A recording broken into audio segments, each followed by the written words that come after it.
Have you ever stood in front of a donation box and felt your hand hesitate? Not because you lacked money, but because you feared what people might think. Have you ever wondered why two people can both give, yet one becomes calmer and brighter over time, while the other becomes more anxious, as if they are trying to purchase safety? Welcome back to the channel. Today we are not going to give you a number, because the deepest teaching here is that your question was never only about money. It was about destiny. It was about cause and effect. It was about whether your heart can become truly at ease. Here are the two main ideas we will walk through. First, merit is not a price tag. Merit is the echo of intention, sincerity, and clarity.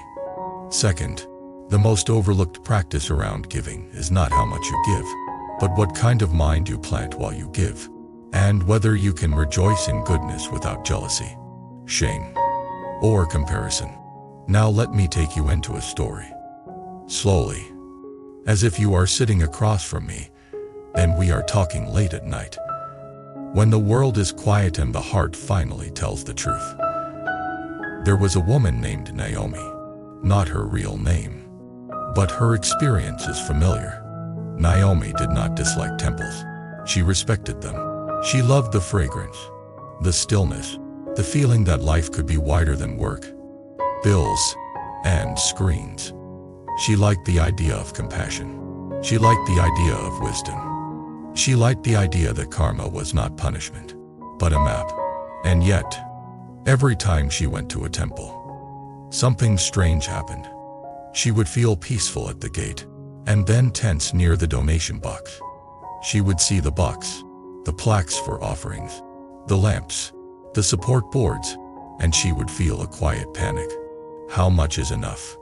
If I give too little, will people judge me? If I give more, will it actually help? Am I doing this for merit, or am I doing this to calm my fear? She hated that feeling, because she wanted to be sincere. She did not want to treat spiritual life like a transaction, but she also could not pretend she was immune to the social pressure. The worst part was not the money. The worst part was what happened inside her mind. Her mind started calculating, comparing, rehearsing. She imagined a monk noticing. She imagined strangers watching. She imagined the universe keeping score. And then, even if she gave, she did not feel light. She felt heavy. She would walk out of the temple with a receipt in her heart that said, "I paid for peace, but I still do not have it."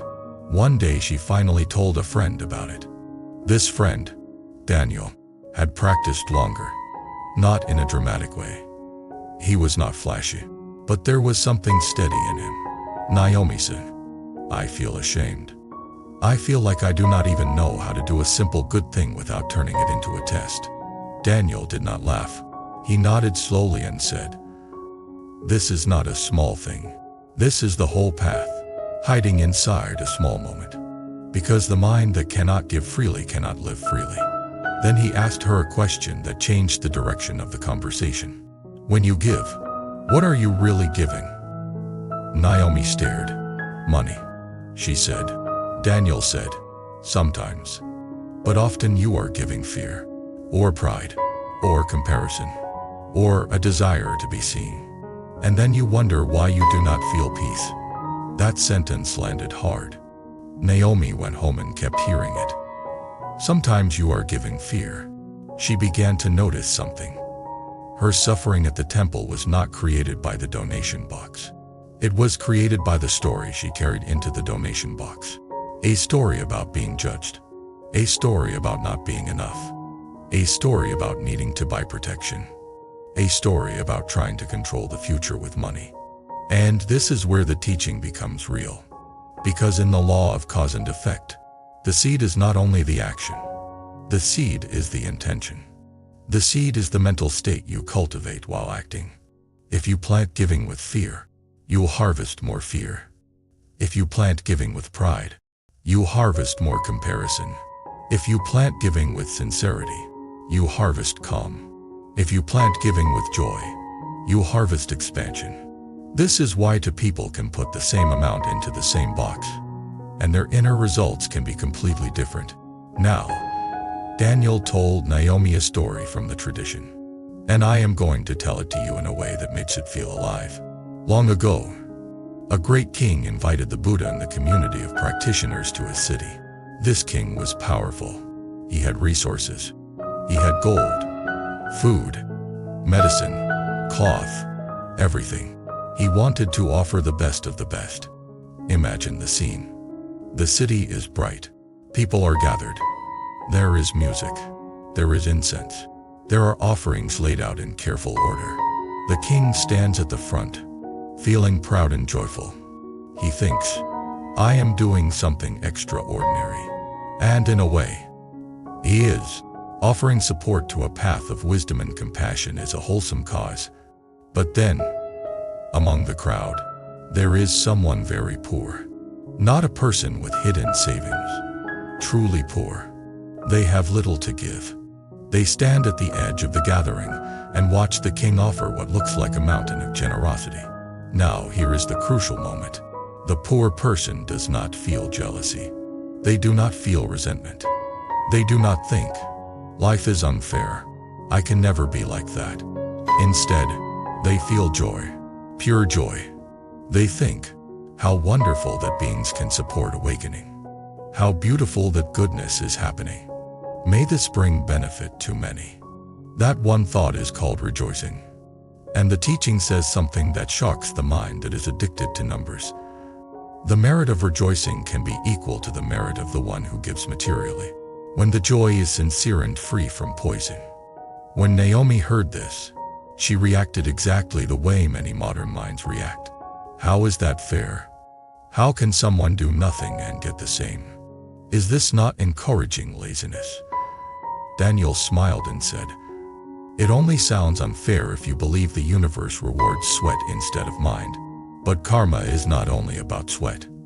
Karma is about the heart that creates the action. Then he added, rejoicing is not nothing.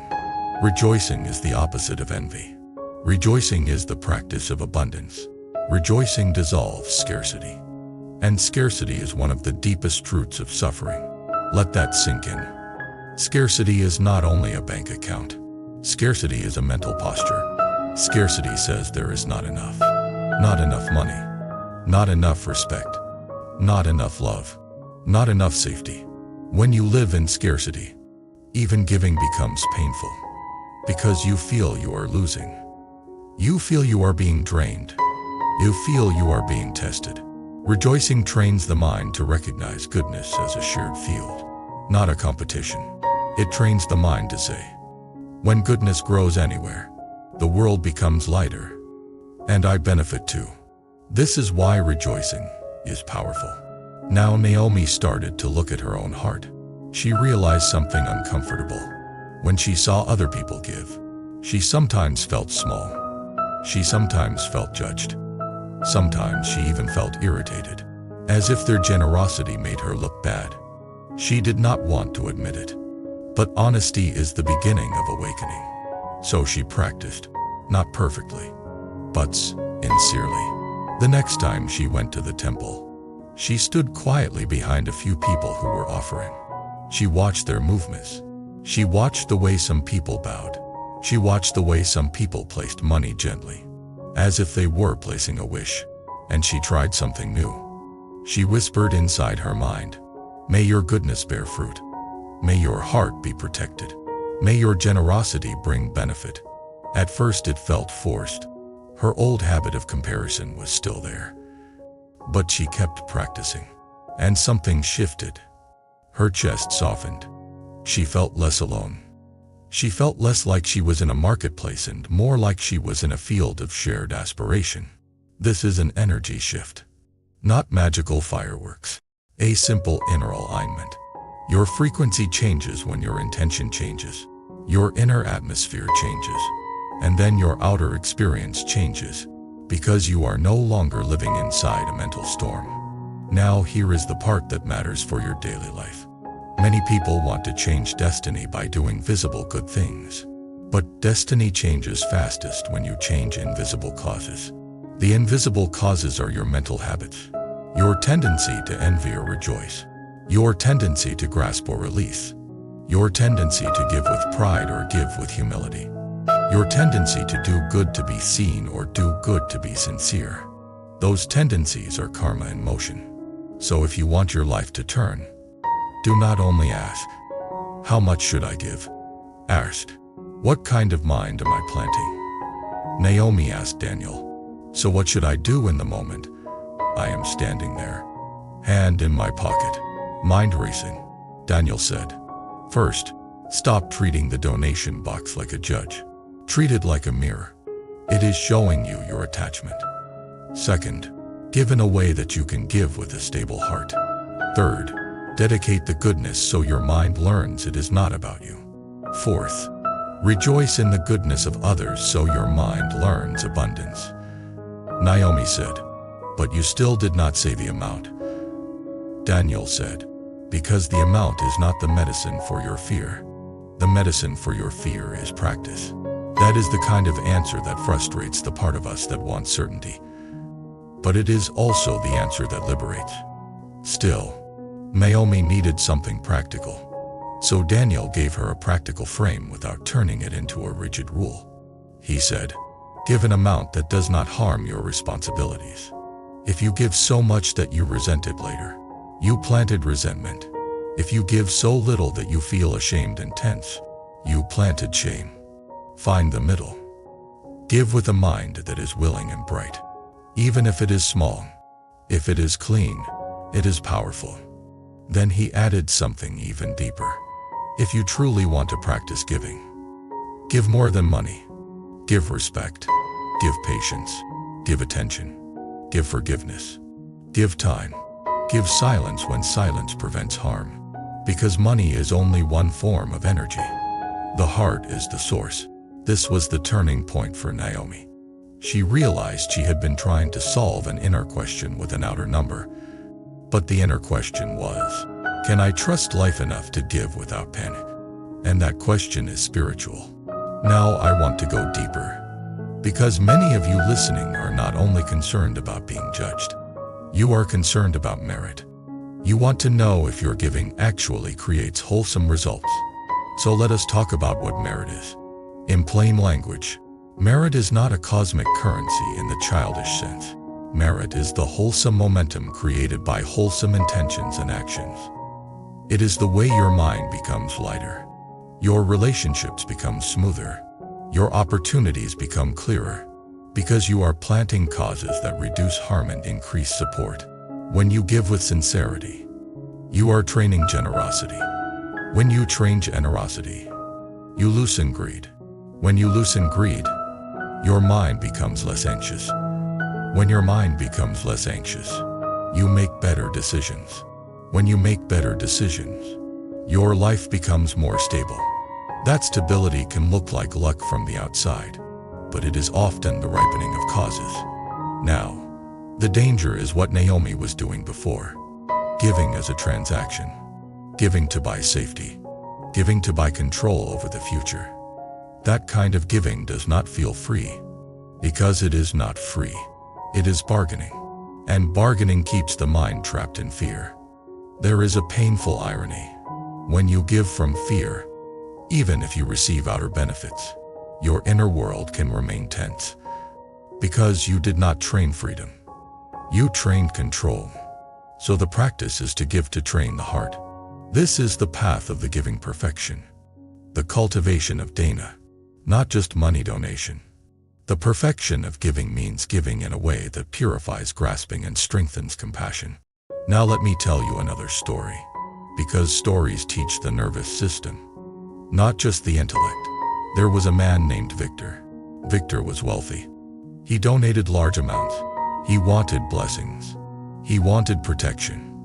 He wanted his business to stay strong. He would walk into temples like a customer. He would speak loudly. He would ask for special recognition. He would demand prayers. He would demand outcomes. People smiled politely. But something was off. Victor gave a lot, but his face was always tense. He suspected people were using him. He suspected life was unfair. He suspected blessings were fragile. Then one day his business had a downturn, and Victor felt betrayed, as if the universe owed him success because he had paid. He became angry.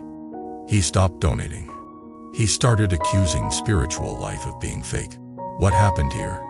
Victor planted giving with grasping. He planted giving with expectation. He planted giving with pride and fear. When the outcome did not match his fantasy, his mind collapsed into bitterness. This is why the tradition emphasizes intention, not as moral preaching, but as psychology and destiny. Your intention shapes the inner fruit. Now compare Victor with someone else. There was a single mother named Elena. Elena did not have much, but she had a quiet wish. She wanted to raise her child with a clean heart. She wanted to reduce harm. She wanted to cultivate patience. She went to a temple sometimes. She could not give much money. Sometimes she gave a small amount. Sometimes she gave none. But she always did one thing. She rejoiced. She bowed with respect. She cleaned up after herself. She let others go first. She spoke kindly. She offered help if she could. She listened to teachings with sincerity. When she did give, she gave without showing off. And she felt genuine joy. Not the joy of being seen, but the joy of participating in goodness. Over years, her life did not become perfect, but something became stable. Her mind. She handled stress better. She recovered from setbacks faster. She had fewer useless conflicts. She attracted friends who were steady. She created a home that felt safe. Again, from the outside, someone could call that luck. That it is also the ripening of causes. So when you ask, how much should I give? I want you to consider this. Are you trying to buy a result? Or are you trying to cultivate a heart? Because a cultivated heart is the most valuable protection. A calm heart makes wise choices. A generous heart attracts trust. A humble heart learns quickly. A compassionate heart creates harmony. A mindful heart ease traps before stepping into them. This is why giving is not mainly about money. It is about the mind that money reveals. Now, Naomi kept practicing. She started to notice that her anxiety around giving was connected to anxiety in other areas. She feared being judged at the donation box because she feared being judged at work. She feared being seen as small because she feared being seen as not enough. She feared losing money because she feared losing control. So she realized that the donation box was not the problem. It was a doorway. A doorway into seeing her attachment. This is a powerful way to approach practice. Do not treat triggers as enemies. Treat them as teachers. They show you where you are still clinging. And clinging is the root of suffering. So Naomi began to do something that changed her life. She practiced giving in ordinary moments. When she was in traffic, she gave space. When someone made a mistake, she gave patience. When a friend shared joy, she gave rejoicing instead of comparison. When her child was slow, she gave gentleness. When she felt the urge to compete, she gave it up. These are forms of giving that cost the ego more than money. And that is why they are powerful. Because they directly cut the root of grasping. Now, let us return to the temple moment. Because I want you to have a practical inner script you can use without turning it into superstition. When you stand there, take one breath. Feel your feet. Let your shoulders soften. Then ask yourself one question. If nobody saw me, what would I want to give from my heart? Because that question removes performance. It brings you back to sincerity. If you can give, give. If you cannot give money, give reverence and gratitude. If you can give time, give time. If you can give labor, give labor. If you can give kindness, give kindness. Then, regardless of what you gave, do one more practice. Rejoice in the goodness around you. Rejoice in the fact that beings still want to cultivate virtue in a world that often rewards greed. Rejoice that compassion is still alive. Rejoicing is like cleaning the lens of perception. It shifts you from scarcity to abundance. And abundance is not a bank account. Abundance is a heart that is not constantly afraid. Now, there is another misunderstanding that causes many people pain. Some people think giving is valuable only if it hurts. They think the more painful the giving, the more merit. This is often a leftover of old beliefs that suffering equals virtue. But wisdom teaches something more balanced. If giving creates resentment, it is not pure. If giving creates pride, it is not pure. If giving creates shame, it is not pure. Pure giving is joyful, or at least peaceful. It feels aligned. It feels like your inner light is not being stolen, but expressed. So give within your capacity, and cultivate a mind that can be glad about goodness. Whether you are the giver, the helper, or the witness. Now I want to address a question I know many of you carry, even if you do not say it out loud. If intention matters so much, does that mean money does not matter at all? Money matters in the practical sense. Temples have costs. Communities need support. Teachers need food. Spaces need maintenance. Charities need funds. But the teaching is not that money is irrelevant. The teaching is that money is not the core. The core is the mind. If you have more, give more when you can, with humility. If you have less, give what you can, with sincerity. And if you cannot give money, give in other ways, and rejoice. This is a balanced understanding. Now, Naomi experienced something else that surprised her.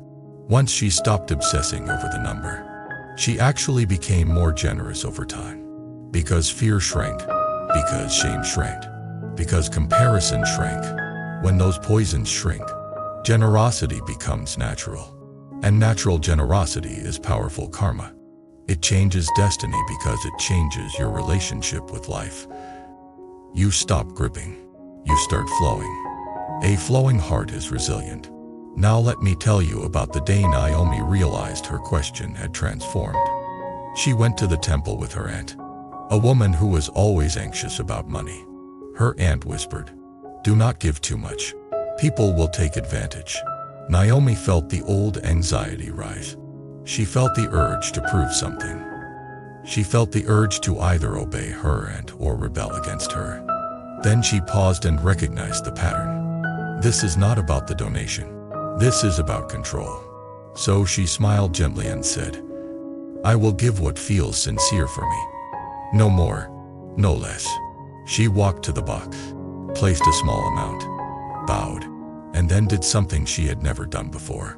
She sincerely wished well for the strangers around her. When she walked out, she felt quiet, not dramatic happiness, quiet steadiness. That steadiness is a sign. It means the mind is becoming less scattered. It means practice is ripening. Later she told Daniel, "I finally understand. I was trying to use money to buy peace.